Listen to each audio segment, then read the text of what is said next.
Welcome one and all to the White Nova Review. Today we're going to be reviewing the Ring of Honor show from this past weekend. Honor reigns supreme. About 10 matches on this show, and it was a pretty decent length, so I'm just going to hop right into it. We opened up with a six-man tag between Cheeseburger, Eli Isom, and Ryan Nova, defeating Josie Quinn, Corey Hollins, and John Schuyler. This was a nothing match that was just there to warm up the crowd. I had no idea who these people were, and after watching the match, I don't feel like I know who any of them are after. I knew Cheeseburger. Cheeseburger is kind of big, funnily enough, considering his whole thing is that he's super small. But everyone else on that team, I named not Jack Gallagher and not Corso Riggs. So, yeah, that was but it was under 6 minutes. It was inoffensive. It was a fine opener. The first match on the real card was Mark Haskins versus the Beer City Bruiser. This was a really fun match. Mark Haskins is a recent signee for Ring of Honor. Ring of Honor has been getting a little bit more aggressive with signing talent. So it's interesting to see all the new people that they got on for like full term or exclusive contracts in this post elite Ring of Honor. I guess we could call it post elite, but Marty Scurll's still around there. But we'll talk about Marty in a bit. Mark Haskins and Beer City Bruiser had a really quick and really fun match. It felt like something that you would go see at an outdoor wrestling event. Beer City Bruiser is definitely just one of those guys that looks like the sideshow kind of attraction. He's a big guy, over 300 pounds. He's missing his front teeth. He comes out with a giant cigar and he's carrying a beer keg on his shoulder. Mark Haskins gets in the ring with him, and Beer City Bruiser is like, hey, don't try to wrestle me. We're here to fight. We're just going to have a fight. And so there was just all kinds of, just kind of like showing up one another. Let's see, but I did want to make a remark that Haskins at one point did punt Beer City Bruiser's arm out from under him while he was down on his hands and knees. And then after he punted the arm out, he actually grabbed it, reached it over, and put him into a Fujiwara armbar. I thought that was a really neat thing for him to do. So I just wanted to make mention of that because it really contributed to making this match feel really, really good. It was very brief, but Beer City Bruiser's not the kind of guy you want to see out there for more than 10 minutes. So for what was out there, it really made me want to see more of Mark Haskins. So good job, guys. Good match. Very decent. After that, we had best friends Beretta and Chucky T against David Finlay and Juice Robinson. Really interesting to see these two here in Ring of Honor because so used to seeing them in New Japan, so it's nice to see them here in Ring of Honor now. I guess Finlay and Robinson, they were introduced as Fin Juice, but all other outlets are saying that they're called Lifeblood, so I guess we're just going to go with the Lifeblood name. A little bit better than Fin Juice, honestly. The whole story here is that Juice Robinson is the current IWGP US champion. Beretta is the #1 contender. And they will be facing each other, I think, at the end of the month during one of the New Beginning shows in New Japan. So there was a little bit of a build in this match. We were able to touch on that little rivalry there. There was a good spot. Juice Robinson tried to hit his Pulp Friction signature move on Beretta, but Beretta got out of it very handily. The finish actually saw Dave Finlay pinning Chucky T, which kind of protects the whole story between Juice and Beretta. So we got that to look forward to later on this month. I thought it was interesting that they brought up that Chucky T had been acting out in his New Japan tag matches, but it didn't look like any of that carried over into this match at all. So unless I missed something. It's very possible, but The tag match was about twice as long, a little bit longer than that, than the previous match before, and it just never really got all that into it. So I think the big takeaway here is just building up interest for Beretta versus Juice Robinson down the line, and letting Dave Finlay get some more wins in there. Let's see what else. Up next, we had Hot Sauce Tracy Williams against Flip Gordon. This match, unfortunately, didn't go 3 minutes.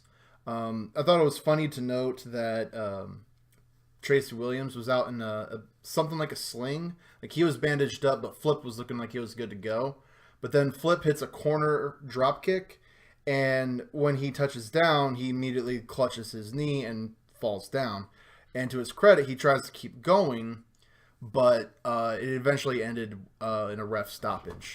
And Tracy Williams was given the victory. Very unfortunate to see Flip Gordon get hurt. Ring of Honor has since confirmed the injury, and it looks like he's going to be out maybe just 4 weeks. So hope to see him come back soon. Ring of Honor's been dealing with a little bit of an injury plague here. Chris Sabin also got hurt, and it's looking like a torn ACL or MCL, and he could be out up to 9 months. So let's hope it doesn't come to that. But in any case, I hope that these guys get better soon, because it's just never fun when you're a wrestler and you get hurt and you can't do what you love to do. Do believe that it's an art form, and being unable to do your art is crushing. Out next, had another 6-man tag match against the Kingdom, against Hurricane Shane Helms, Delirious, and Luchasaurus. I'm really showing how little I follow Ring of Honor here, because when they announced Luchasaurus, I looked back at my screen and I was like, what? Why? It was such a weird thing to see. It felt like something from just a PWG comedy show, and Luchasaurus definitely came off feeling like a Lucha Underground character, and turns out he actually is from Lucha Underground. I don't think he's a Luchasaurus there, but he's some other kind of reptile beast over there. So there you have it. And it's hard to get excited past the whole half dinosaur, half wrestler concept, because it's one of those things that just sounds awesome. But then when you put it into practice, it's just kind of like, okay, I don't really want to watch this for 15 minutes. Delirious is watching Delirious really made me appreciate Nikki Cross more, because you really see that there is a special art form that is required for doing the crazy persona. Delirious kind of ran around outside of the ring at the bell, and it just felt like someone going through a routine. With Nikki Cross, funnily enough, it's like, she'll hit the ropes, and then she'll hit the ropes here, then she'll hit the ropes here, then she'll hit the ropes at the hard camera, and it's very routine, but the way that she moves is so chaotic that it feels fresh every time, and I really appreciate that in her. Delirious, I think, really made me realize that there's a lot of effort that goes into these gimmicks that make it look like you're just winging every single thing that you do. Shane Hurricane Helms, we know, is the Hurricane. He's the Hurricane. This is good to see him. They were all wearing green. I believe the announce team called them the Green Team. And then we're up against the Kingdom. One thing that I thought was really funny was that while the Kingdom's coming down, I think they had TK Orion and Vinny Marcellia. They each had like weapons that they were carrying with them, like totems or something. And each one of them like swung at the camera, and the cameraman sold like they were actually getting hit. But it was like they didn't like drop down or anything. They just moved the camera like this. Like that. It was just the silliest thing that you could see. So and they both did it. So that was the thing, is that One of them takes a swing at the camera and they sells it, and then the other one comes by and he's like, "Ha!" and he swings with his thing, and the camera sells it again. It's just, it looks so stupid. But I guess it kind of helped me realize that this is just going to be a nothing match. Um, so I didn't hate it. I just never was all that interested in what was going on here. And probably best that it wasn't, because up next we had PJ Black, another Lucha Underground guy. Also, Justin Gabriel of WWE fame, also known as the Bunny, um, going against Bandito, another one of Ring of Honor's, probably Ring of Honor's hottest signings until today, and I'll get on that in a moment. But Bandito was super over. He came out and the crowd just erupted. Lots and lots of energy for him. So good thing the 6-man tag was just kind of nothing, so that the crowd didn't have to get too into it and burn themselves up.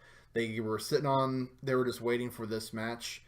And wow, this match was it started out as something really fun. Looking at my notes here. They uphold the code of honor together. They shake hands. And there's a lot of there's a lot of flips and acrobatic stuff going on here, and I just want to say this. There's a lot of criticism about the amount of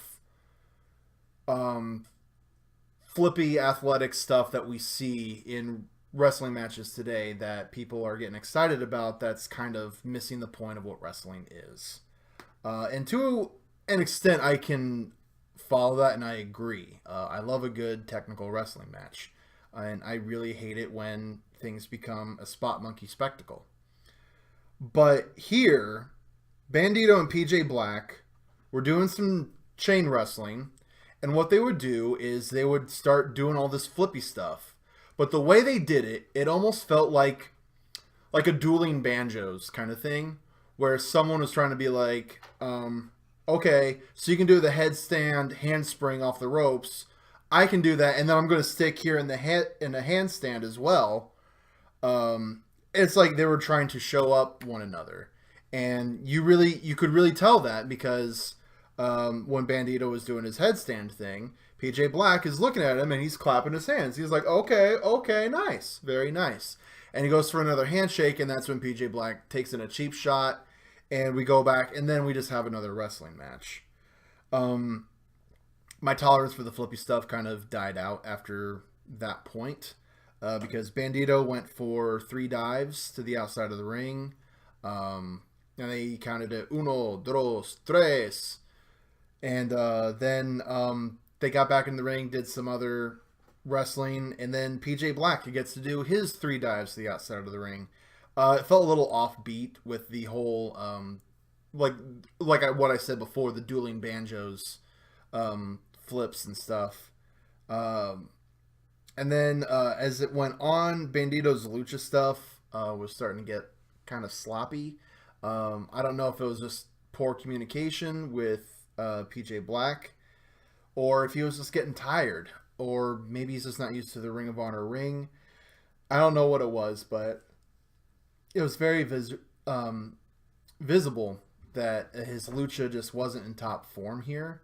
And if I was not already a fan of Bandito from what I saw at All In, I probably would not have been made a fan of him tonight here. Fortunately, though, it looks like he's already got a very good fan following, so I think he can afford a few slip-ups tonight here. Hopefully he has another good singles match sometime pretty soon, because, as I said, the crowd is super hot for him right now.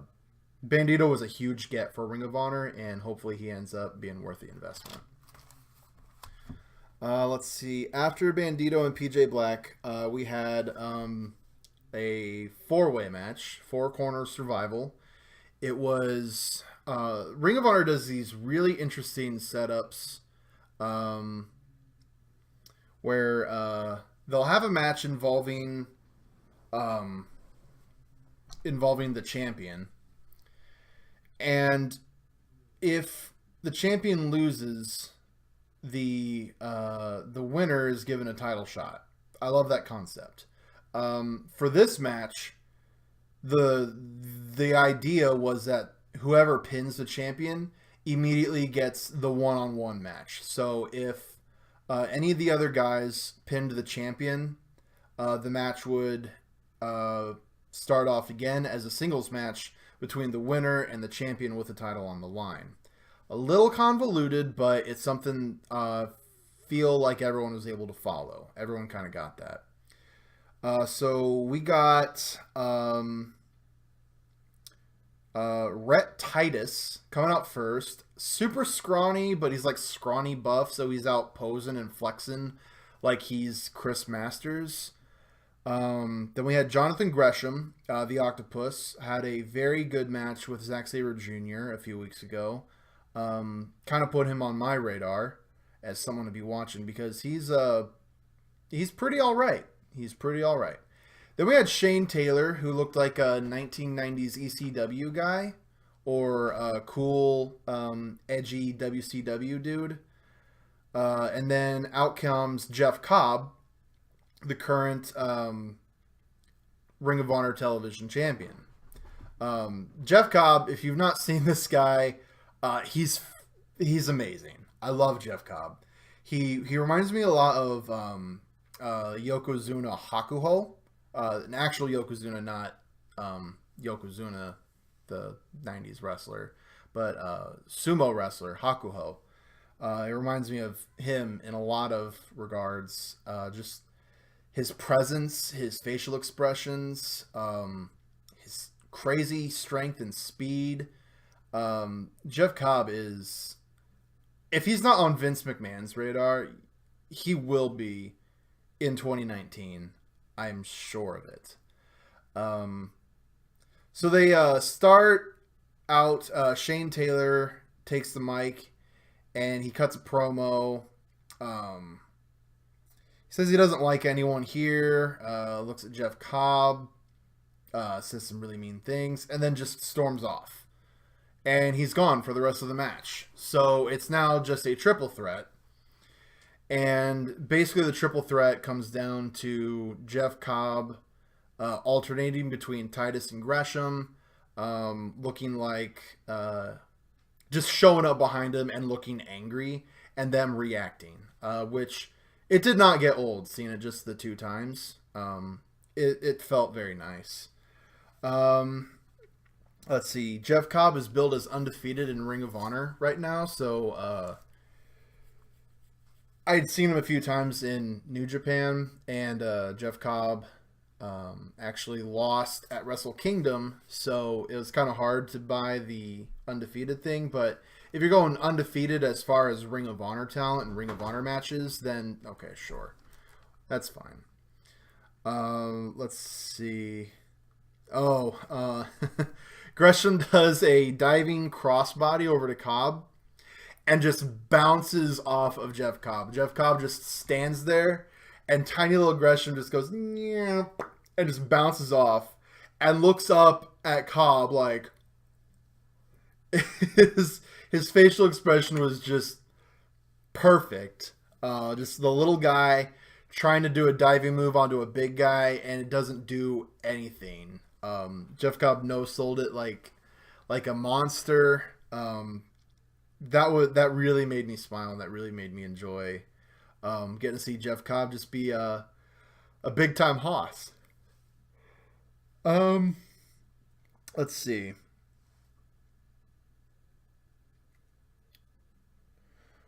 Let me get a better look at my notes here.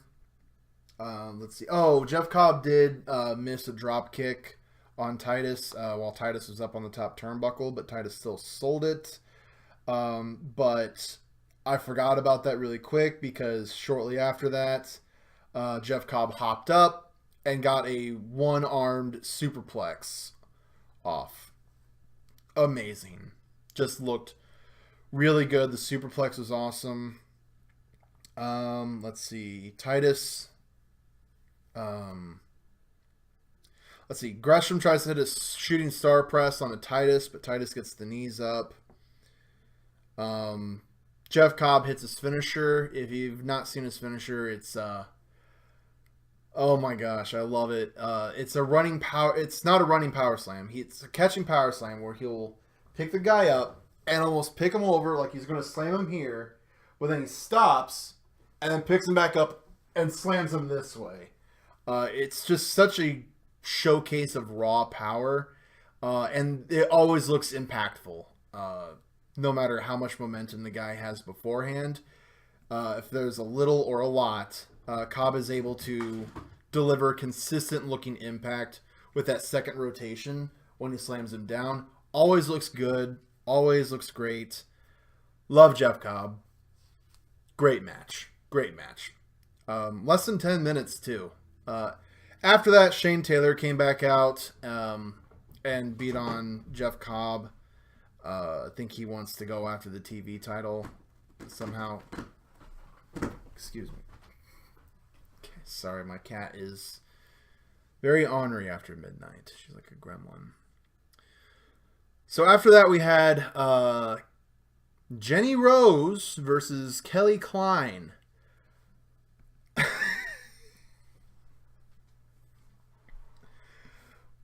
One of these girls looked like a wrestler.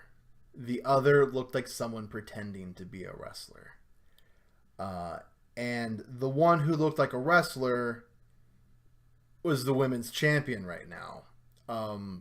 Good Lord. Jenny Rose comes out. She's wearing gym shorts and a full long jersey and has fishnets underneath it all. Meanwhile, Kelly Klein has this whole running crew that comes out during her entrance. They stand around her. She comes out through her sea of followers. Camp Klein, I believe is what they're called. She's got the title belt around her waist. She looks like a star. She looks like a real champion. And then you look at the ring and there's Jenny Rose, who just looks way out of her league. And I had a laugh throughout this entire match. It is 12 and a half minutes. And it was just so funny to me because Jenny Rose is so still cutting her teeth. I don't want to be mean. I don't want to cut her down. Sure, she's very nice, and I'm glad that she's getting to do what she loves here. But, oh man, she is leagues away from being a champion as far as I'm concerned, because Kelly Klein looked like 10 times the wrestler that Jenny was. Like 5 times she tried to like do the strong arm, yeah, pose, and it never felt like the right time. It kind of reminds me of when Natalya just sticks her hands up and goes, yeah. It doesn't carry with it the it doesn't get the crowd involved like you think that it's going to, and you just end up looking like a geek. And Jenny Rose is the geek of the night. I'm sorry. But I gotta look at my notes for this because I wrote down a lot.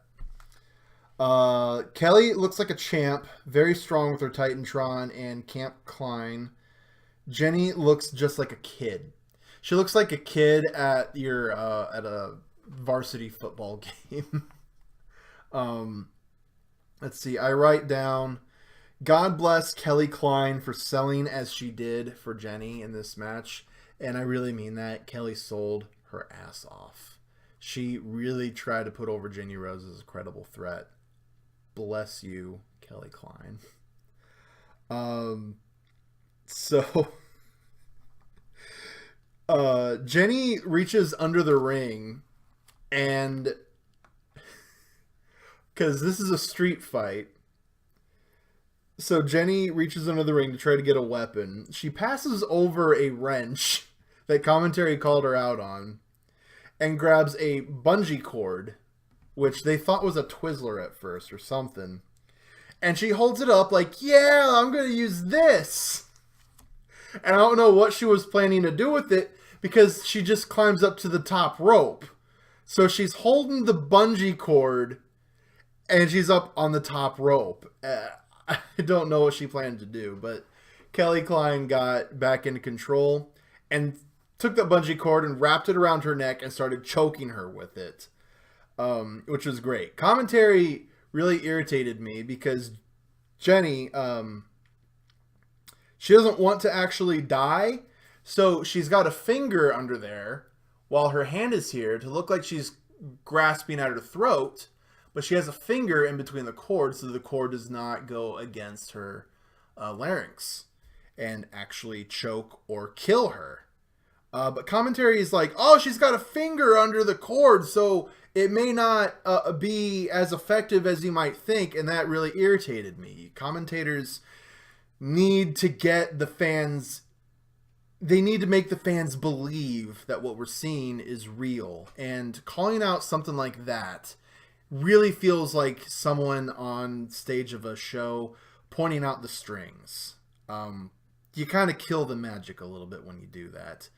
The announcers at Ring of Honor have been in this business for longer than I've been a wrestling fan. I really wish they weren't doing anything like this. It's not helping the product in my eyes at all. And this match really needed all the help that from everyone that it could get. Again, hats off to Kelly Klein. What a woman. Let's see. Kelly, after she chokes her with the cord, gets a necktie and chokes her with her. And there's a little shout out to Justin Roberts and his Daniel Bryan incident from the Nexus invasion in 2010. Jenny tries... oh, right. Jenny sets up a table and puts Kelly on it. And Jenny tries to splash her through the table. And Jenny's a little bigger than Kelly. But Jenny hits the table and just bounces right off. Just goes... and just lands on her back on the outside. And it just looked so silly. And you could tell these two girls wanted that table spot. They really wanted that table spot to go through because you can see Kelly kind of calls an audible. Immediately grabs Jenny and they whisper something to her. Brings her up on the ring apron. Has Jenny like get on top of her in like the backpack, like backpacking her. And tries to do, I don't know what they were trying to do. Some kind of sit-out bomb or something. The point is, Kelly has Jenny on her shoulders, probably choking her, not entirely sure. But then Kelly jumps off the apron. They both go through the table. The table crashes, and it gets a good pop from the crowd because the crowd loves a good table spot. And it looked like that was just Kelly's call right there. Let's see.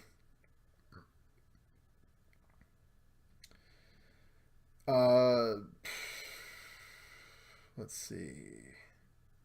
Kelly hits the Death Valley Driver onto a chair and gets the cover for the victory. I don't want to talk about this match anymore because I'm just going to talk more crap about how Jenny was looking. Good heart. Kelly Klein is the Ring of Honor Women of Honor champion, and I think she should be for a while now. She made this match entertaining, and that was a feat. And then we got the match I was really excited for. Marty Scurll's return to Ring of Honor with Villain Enterprises. Villain Enterprises being his new tag team, consisting of Brody King and PCO. And he took on Silas Young and the Briscoes, three other Ring of Honor veterans. Marty Scurll huge name in Ring of Honor, even before he joined the Bullet Club. So, not want to take anything away from Marty there. He absolutely is a big Ring of Honor name, and if he's in Ring of Honor for a while, he should get that Ring of Honor title, I think. There's definitely a story there, I would say, especially with Tag Wars coming up, with Brody King and PCO in it. So the match starts, and let me get my notes here. As it starts off, PCO is 51 years old. He and Mark Briscoe chop each other for what feels like hours. It's just non-stop going and going and going. There's a lot of good wrestling in here in this match. One of the best six-man tag matches I've seen in a while, I'd say. It definitely does still stand out to me. Definitely the best six-man tag on this show, without a doubt. Very close to match of the night, even. Just because PCO was amazing. PCO comes out and he's kind of got this undead Frankenstein kind of gimmick going on. But it's a very small hint of that. Seeing that after Luchasaurus really makes you appreciate subtlety to these kinds of crazy characters, as opposed to making them go all out like you have with Luchasaurus. PCO is over, and he continues to get more over. He gets thrown onto the ring apron off the top rope by, I think it was Mark Briscoe. Just throws him off the top rope, falls onto the apron, flatbacks on there. Looked nasty. How someone at age 51 could be taking something like that is beyond me. But later on in the match, PCO actually took a Canadian Destroyer from Silas Young on the ring apron. But when they did it, it looked like PCO's shoulder hit right on the corner of the ring apron. And he just fell off to the outside. And I just thought he was dead. It really looked like... I keep being told the Canadian Destroyer is deceptively safe. It just looks scary. This one looked absolutely stupidly dangerous. And it made me scared. It made me scared for someone's well-being. 30 seconds later, though, PCO climbs up to the turnbuckle and does a moonsault to the outside of the ring. And everyone's screaming, "He's alive!" This guy is living the gimmick of an undead monster, I swear. Most of my notes are just about how PCO was one of the most over talent. Probably just under Bandito. I would have to watch the two matches back to back to see if one was more over than the other. But I feel like Bandito got the bigger reception. But PCO is the name everyone was talking about leaving the show. Let's see. Everyone kind of hits their finishers. And PCO does a moonsault for the win. And I gotta say, this could have very easily been Marty's big return to Ring of Honor show. They could have said, "Oh, Marty Scurll of the Elite, he's here in Ring of Honor. He didn't go to All Elite Wrestling. He decided to stay here with us," and put him over, but they didn't. Marty took a bit of a backseat here to allow Brody King and PCO to really grow their stock in Ring of Honor, which I thought was very big of him. Now, I think the belief is that Marty's only going to be in Ring of Honor for a short time, and then he's going to go to All Elite Wrestling, but for what it's worth, he put over two guys that are new to Ring of Honor, and I thought that was great. Then we got ready for our main event, but before we could get there, Nick Aldis came out with Camille, his insurance policy that we saw at NWA 70. Camille was brought in as the insurance policy against Cody when he was trying to take the NWA title back from Cody. Nick Aldis was upset that Cody's wife Brandy got involved in the match. So he brought Camille with him to make sure that no one else would interfere. Camille does the femme fatale bodyguard gimmick, and it shouldn't work like it does, but it does. I really like it. I really like what they're doing. Nick Aldis and Camille look very classy. Aldis looks like someone that you would want to represent the something as old as the NWA World's Championship. So it all just kind of fits really well together.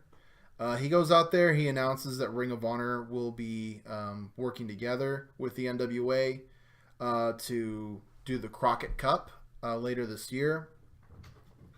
And the NWA and Ring of Honor still seem to be working pretty close together, so we got that. Let's see. So the main event is Dalton Castle challenging Jay Lethal for the Ring of Honor World Championship. Dalton Castle is finally getting his rematch for the title, which he lost about 6 months ago. So, yeah. We're looking at Dalton Castle getting his rematch. That's the basic story going in here. The match begins, and Dalton just fires right out of the corner and is immediately taking control. I loved the opening moments of this match. I loved it, absolutely. Because Dalton gets in there, and he hits a whole different combination of moves. He nails a very sick German suplex on Jay that just drops Jay right on his head. Jay tries to get some offense in, but every time Dalton cuts him off and hits him with like a combination of 3 moves or more at any given time. There's a suplex on the outside that looked really nasty. Dalton yelled something at Jay. He really wanted to get that title back. So even though that they had shaken hands and held up the code of honor, there was still a lot of fight going on here. Let's see. Jay Lethal is on the defensive for most of this until he's able to hit his finisher out of nowhere, the lethal injection. He does a springboard, bounce off the ropes, leaps up, catches him into a cutter. Now, I want to talk about finishers really quick because there's a lot of problems with things like finisher spam. In my mind, the way a wrestling match works is you soften someone up throughout the match so that you can hit your finisher, and your finisher, after all that damage they've sustained, is enough to pin them for a 3 count. Wrestling is all about presenting people like they're superhumans. You want to think that in order to hit your finisher, there's going to be some softening up before you hit that, and that's enough for you to pin them for a count of 3.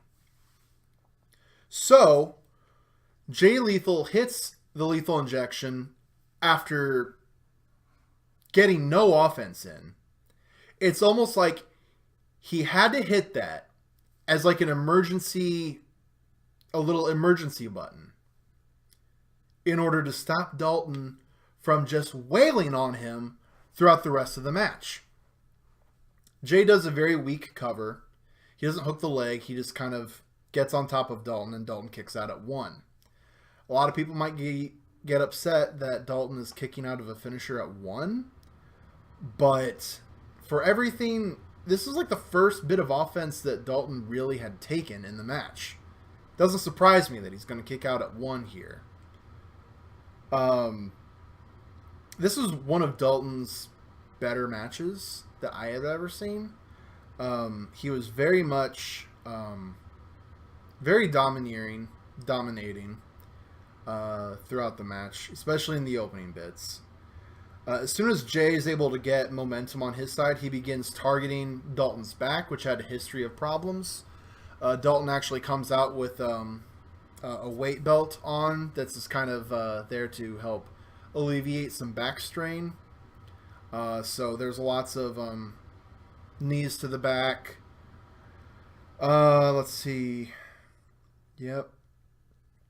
And not too much else really happens. Jay's able to hit another cutter on the outside for a very close 20 count. In Ring of Honor, they have the count to 20 like they do in Japan. Dalton rolls in at 19, and he does it in a way that spins so much better than all the other close counts that I've seen from other people in recent months. Too often you have a guy just kind of hanging out by the ring apron while the referee counts. And then when he gets to that last number, either 9 or 19, depending on the promotion you're in, right as they're about to say the final number and count them out, then they just kind of hop up and just shoot back into the ring. Dalton kept a consistent pace, getting back to the ring, and very slowly rolled himself back in between the count of 19 and 20. It felt authentic. It felt like he was really fighting to get in there. It didn't feel like he stopped selling at any point. Big praise for Dalton there for protecting that, because that should be a huge spot. And WWE and New Japan have kind of abused that spot. So it's very nice to see it get a little bit of love here. Some more wrestling happens. Jay hits his lethal injection again. And I thought that the match was over way too soon. Full match time was 16 minutes. I think they could have done with another 5 just to help get Dalton a little bit more offense in there. But they just weren't going to go much longer than this. Jay Lethal puts over Dalton Castle. There's a big show of respect there. Jay Lethal's still the champion. Looks like he's going to break some records as longest reigning champion. He's currently only behind Nigel McGuinness and Bryan Danielson for longest reigning Ring of Honor champion. They might do some kind of Okada thing with him, where he's going to become the new top record holder in Ring of Honor before he drops that belt. So I expect Jay Lethal's definitely going to be holding on to that thing for a little while longer at least.